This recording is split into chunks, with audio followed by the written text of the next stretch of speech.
Pohon yang indah. Sidratul Muntaha diasosiasikan dengan pohon bidara.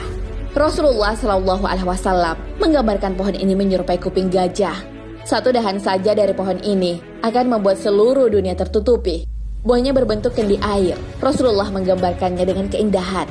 Hal ini sesuai dengan hadis dari Anas bin Malik. Rasulullah Shallallahu Alaihi Wasallam bersabda, "Ketika aku dimi'rajkan ke langit ketujuh, aku diajak ke Sidratul Muntaha. Ketika pohon ini diliputi perintah Allah, dia berubah. Tak ada seorang pun manusia yang mampu menggambarkannya karena sangat indah." Hadis riwayat Abu Ya'la Al-Musili.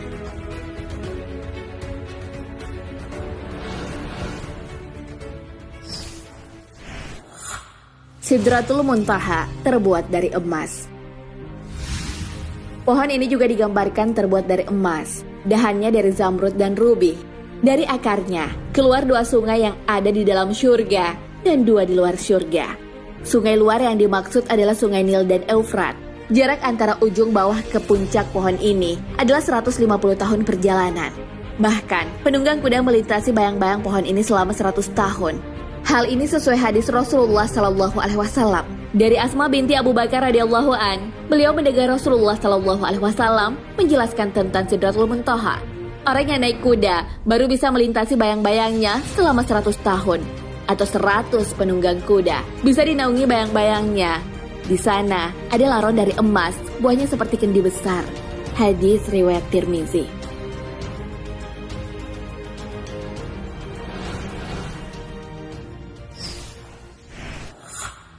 Letak Sidratul Muntaha. Pohon ini tumbuh di langit ke-6 dan menjulang sampai langit ke-7. Ia adalah ujung dari semesta, terletak di tempat yang tinggi.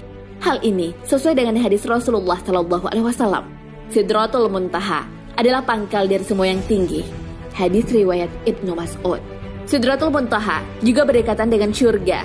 Hal ini sesuai dengan firman Allah dalam Al-Quran, yaitu di Sidratul Muntaha, di dekatnya ada syurga tempat tinggal.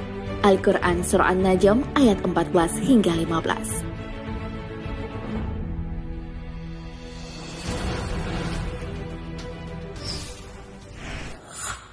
Pengunjung Sidratul Muntaha.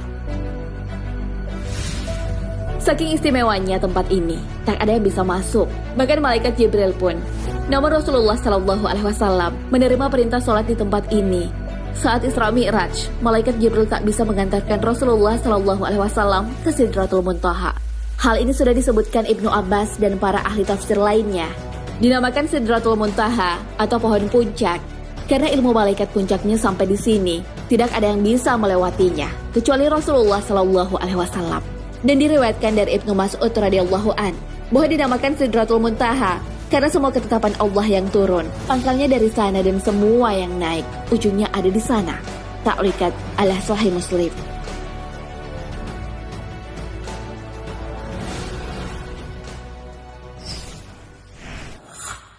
Peristiwa besar di Sidratul Muntaha. Ada dua momen penting yang terjadi di tempat ini. Yang pertama, di tempat ini Rasulullah Shallallahu Alaihi Wasallam melihat Allah secara langsung, namun hanya dalam bentuk cahaya. Pendapat mengenai ini didukung sebagian ulama. Syekhul Islam dalam kitab Majmu' Fatawah mengatakan bahwa perselisihan yang terjadi di kalangan para sahabat adalah apakah Nabi Muhammad Shallallahu Alaihi Wasallam melihat Tuhannya pada malam Isra Mi'raj. Ibnu Abbas radhiyallahu an dan mayoritas ulama Ahlus Sunnah berpendapat bahwa Nabi Muhammad Shallallahu Alaihi Wasallam melihat Tuhannya ketika Isra Mi'raj.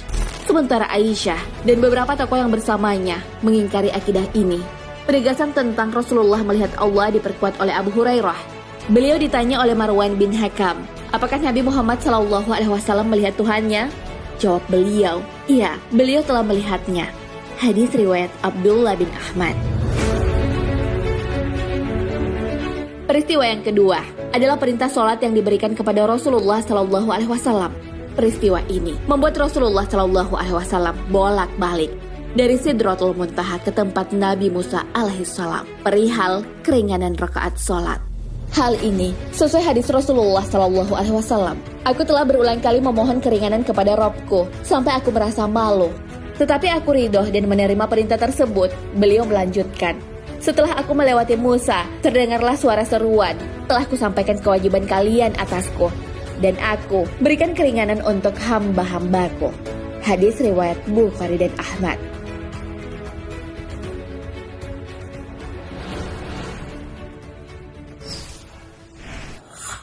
Jumlah daunnya sama dengan makhluk hidup.